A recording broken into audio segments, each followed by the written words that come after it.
Hello बच्चे। तो कैसे हैं आप लोग? आशा करता हूँ सब बढ़िया होंगे। मैंने आज बताने वाला हूँ कंप्लीट क्लास के बारे में, HCF के बारे में। ठीक है ना? मैंने नए तरीके से समझाने वाला हूँ। अगर नए हैं तो चैनल को सब्सक्राइब कर दीजिए। ठीक है। तो सबसे पहले बच्चों, तो पिछली वीडियो में मैंने बता दिया है कि HCF का जो फुल फॉर्म होता है वो हाईएस्ट कॉमन फैक्टर होता है। हाईएस्ट कॉमन फैक्टर होता है। मेरे को ये जानना है कि फैक्टर में मेरे को तोड़ना है ना? तो मैंने इसको कंप्लीट क्लास इसमें करने वाला हूं। HCF के बारे में बहुत सारा बच्चों को क्या होता है ना कि टीचर लोग डायरेक्ट सवाल बताते हैं, बच्चों अटक जाते हैं, लेकिन मैं आज बताने वाला हूं, समझ में आएगा। चलो मान के चलिए कि सबसे पहले हाईएस्ट कॉमन फैक्टर को हिंदी क्या होता है ना? तो इसका जो हिंदी होता है महत्व होता है, महत्तम समावर्त होता है, समावर्त होता है।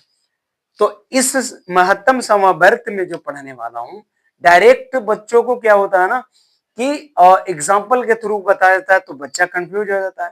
और सबसे पहले इसको बारे में हम लोग पढ़ेंगे कि सबसे पहले है हाईएस्ट कॉमन होता है कितने प्रकार के। तो मैंने इसको दो कैटेगरी में बांट दिया है। ठीक है ना? एक होता है अभाज्य गुणनखंड के बारे में, है ना? एक होता है अभाज्य गुणनखंड, ठीक है, गुणनखंड के बारे में। और एक होता है भाग विधि के बारे में। ठीक है, भाग विधि, यही दोनों हमें विधियां क्या करने वाला हूं, डिवीजन मेथड्स। ठीक है, डिवीजन मेथड और यहां पे हो जाएगा प्राइम प्राइम फैक्टोराइजेशन।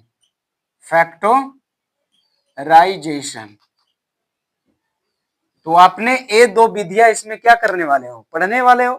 ठीक है ना? और सबसे पहले बच्चों को यह होना चाहिए कि मैंने बहुत सारा बच्चों को प्राइम फैक्टराइजेशन मेथड से बच्चों को क्या करते हैं, बताते हैं। तो ये सारा मैंने विधिया से आपको आसान करने वाला हूं, लेकिन इसमें और कुछ तरीका है, मैं बताता हूं। ठीक है, सबसे पहले मैंने जब भी HCF आपको रहेगा, मान के चलिए एक सवाल मैं लेता हूं कि 12 और 18 का HCF गुणनखंड से निकालिए। यहाँ पे गुणनखंड खाली करा, गुणनखंड से निकालें। ठीक है, तो गुणनखंड से जब भी निकालेगा तो मैंने क्या करूंगा कि 12 और 18 को गुणनखंड के रूप में तोड़ लूंगा। तो 12 को गुणनखंड के रूप में तोड़ने के लिए 1 से भी टूटेगा, 2 से भी टूटेगा, 3 से भी टूटेगा, 4 से भी टूटेगा, 5 से भी नहीं टूटेगा, 6 से टूट जाएगा, अब तो नहीं जाएगा। ठीक है, अब यहाँ पे 1 से टूटेगा, 3 से टूटेगा और 2 से टूटेगा, 5 से नहीं, 4 से नहीं, 5 से नहीं, 6 से टूटेगा, 7 से नहीं, 8 से नहीं, 9 से टूटेगा। अब यहाँ पे जरा ध्यान दोगे, आपको दिखाई दे रहा होगा, मैंने चेकआउट कर लेता हूँ। ठीक है, अब यहाँ पे मैंने फैक्टर में तो तोड़ लिया मैंने दोनों को। अब तोड़ने के बाद हमें HCF निकालना है। तो यहाँ पे ध्यान दोगे बच्चे कि इसमें हम यहाँ पे चूज करेंगे। अब ठीक है, इसमें कॉमन करेंगे, कॉमन मिल रहा है, कॉमन मिल रहा है, कॉमन मिल रहा है, कॉमन ए भी मिल रहा है, कॉमन ए भी मिल रहा है, कॉमन ए में 4 9 नहीं मिल रहा है। तो हम लोग ये ध्यान देंगे कि 12,18 का जो कॉमन मिल रहा है, 1 मिल रहा है, 2 मिल रहा है, 3 मिल रहा है और 6 मिल रहा है। हम गुणनखंड में खाली तोड़ रहे हैं, मैंने आवाज गुणनखंड में नहीं तोड़ रहा हूं, ना भाग मेथड से नहीं तोड़ रहा हूं, मैंने गुणनखंड में तोड़ रहा हूं। तो इसमें देखोगे कि सबसे बड़ी संख्या कौन है, जो बड़ी वाली संख्या फैक्टर में टूट के आएगा वही का कहलाएगा, HCF कहलाएगा। इसमें 1 2 3 में और 5 6 है, तो इसमें जो बड़ी वाली संख्या कौन कहलाएगा, 6, इसलिए आंसर कौन कहलाएगा, 6। आपको दिखाई दे रहा होगा बच्चे। ठीक है, अब देखिए मैंने चेकआउट करता हूं। अब मैंने बताने वाला हूं कि अभाज्य गुणनखंड से कैसे बनाओगे, भाग विधि से कैसे बनाओगे, ये मैंने बताने वाला हूं। ठीक है, तो मैंने इसको क्लीन करता हूं बोर्ड को। तो जैसे कहने का मतलब ये हुआ बच्चे कि दोनों मेथड से बनाने से ये पता चलता है कि हमारा HCF कंप्लीट क्लास हो गया। ठीक है, तो मैं अब डायरेक्टली मैंने पहला बताने वाला हूं अभाज्य गुणनखंड से, ठीक है। अभाज्य गुणनखंड, मैं अभाज्य गुणनखंड से बताने वाला हूं prime factorisation, prime factorisation method, ठीक है। अब इसी को मैंने सॉल्व करूंगा, ये आपने समझ में आ गया। चलिए अब यहाँ पे ये मैंने स्टार्ट करने वाला हूं अभाज्य गुणनखंड। अब ये होता क्या है तो जरा समझिएगा कि मान के चलिए कि हम अगर एक सवाल लूं, मान के चलिए मैंने सवाल 12 और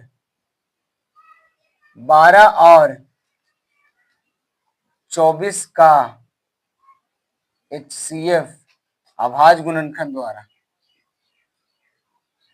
अभाज्य गुणनखंड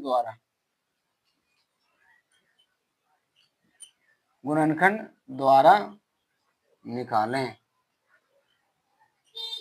चलिए अभाज्य गुणनखंड से हमको हल करने के लिए बोल रहे हैं, तो अभाज्य गुणनखंड को हमको निकालने के लिए क्या करना पड़ेगा कि हमको अभाज्य गुणनखंड में क्या करना पड़ेगा, 12 को तोड़ना पड़ेगा और 24 को तोड़ना पड़ेगा। समझ में आ गया?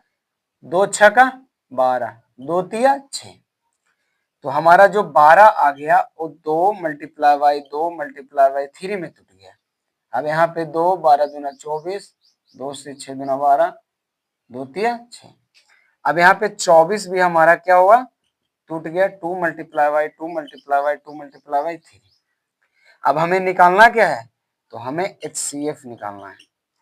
तो HCF निकालने के लिए क्या करोगे कि कॉमन क्या मिल रहा है, कॉमन क्या मिल रहा है, कॉमन ए मिल रहा है, तो 2 निकल गया, 2 निकल गया, यहाँ पे 3 निकल गया, तो 2 दूना 4, 4 तिया 12। मैंने क्या अभाज्य गुणनखंड से निकाला तो एलसीएम सॉरी HCF कितना आया, 12 आया। तो अपने समझ में आया ये वाला पहला वाला। इसी को मैंने बताता हूं, इसी को मैंने बताता हूं भाग, चलो अभाज्य गुणनखंड अब भाग विधि से बताते हैं, भाग विधि द्वारा हल करते हैं, भाग विधि द्वारा। मान के चलिए भाग विधि से इसी को हल करते हैं, देखते हैं कि हमारा दोनों का जो आंसर है सेम आता है कि नहीं आता है। यहाँ पे कह रहा है कि 12 और 24 का भाग विधि द्वारा क्या करना है, हमें निकालना है। तो 12 दूना के 24, एक ही बार में पूरा क्या हो गया, कट गया। तो हमारा जो HCF आएगा वो कितना आएगा, 12 आपका आंसर आ गया। तो यहाँ पे ये ध्यान दोगे बच्चे कि दोनों का जो आंसर है वो सेम आया कि नहीं आया।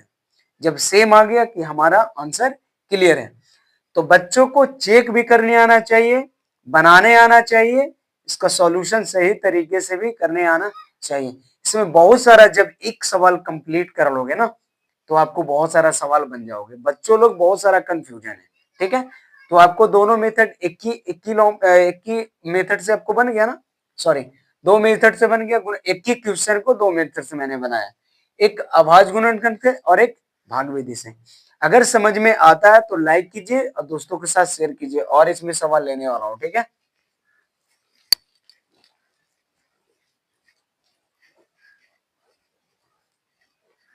मैंने दूसरा सवाल बताता हूं बच्चे, मैंने दूसरा सवाल ले लूं। मान के चलिए कि 36 और 48 का HCF अभाज्य गुणनखंड विधि द्वारा, अभाज्य गुणनखंड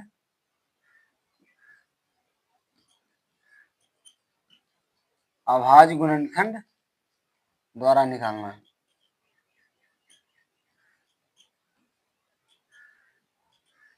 ठीक है, तो यहाँ पे सबसे पहले 36 को हम लोग तोड़ेंगे और 48 को हम लोग क्या करेंगे, अलग अलग तोड़ लेंगे। तो सॉरी 36 को तोड़ेंगे, 18 दूना 36, 9 दूना 18, 3 तिया के 9, यहाँ पे 24 दूना 48, 12 दूना 24, 6 दूना 12, दो तिया 6।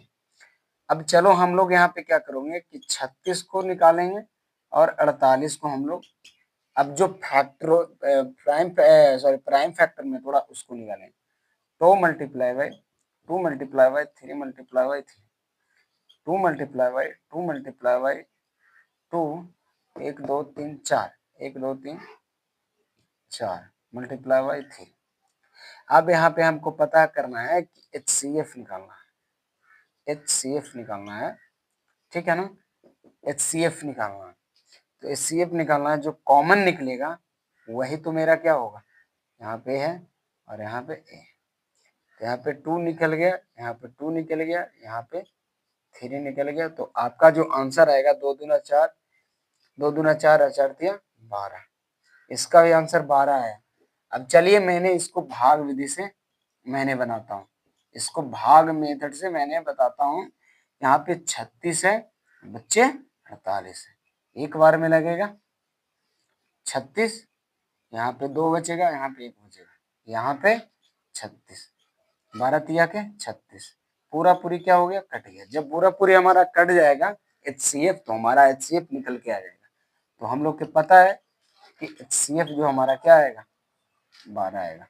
हमारा जो मेथड से बना हुआ है अभाज्य गुणनखंड से वो 12 आया, भाग विधि से बनाया उसका 12, सेम प्रोसेस, खाली बनाने का तरीका अलग अलग है, लेकिन आंसर जो आएगा सेम आएगा, है ना।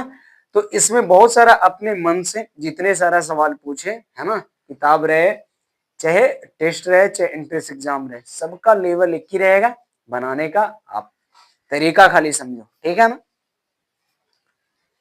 तो इस वीडियो में आज ये सीखा आपने कि HCF का कंप्लीट क्लास, जैसे कहने का मतलब है कि अभाज्य गुणनखंड में, फैक्टर में, डिवीजन मेथड से आपने सीखा, है ना, सवाल से मैंने करने वाला हूं।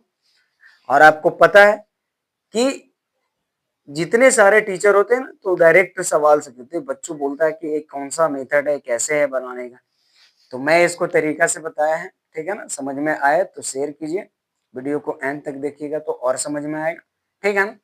फिर नेक्स्ट वीडियो आने वाला है दूसरे और टॉपिक पे। Okay, bye bye.